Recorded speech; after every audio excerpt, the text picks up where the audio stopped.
हाय स्नेहल, हाय. किती दिवसांनी. हो कशी कशी आहेस? मी मजेत. तू कशी आहेस?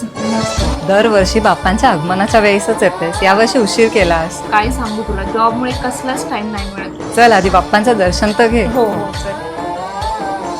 वाव, एवढं सुंदर डेकोरेशन.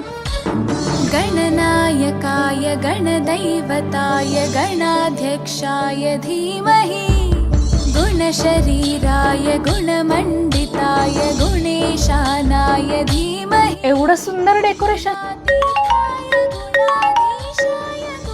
अगं काय झालं स्नेहल? प्राची, माझ्या मॅनेजरचा खूप महत्वाचा कॉल आहे आणि माझा फोन खराब झालाय. बघ, मला नवीन फोन घ्यायला पण टाइम नाहीये. अगं कॉर्नर मोबाईलने गणपती डेकोरेशन स्पर्धा आयोजित केली आहे. ज्याचा पहिला नंबर येईल त्याला एक स्मार्टफोन मिळणार आहे. तुझ्या गणपतीच्या डेकोरेशनचा व्हिडिओ कर आणि त्यांच्या पेजला टॅग करून फॉलो कर. आणि बाप्पाच्या आशीर्वादाने तुझा पहिला नंबर आला तर तुला स्मार्टफोन मिळेल.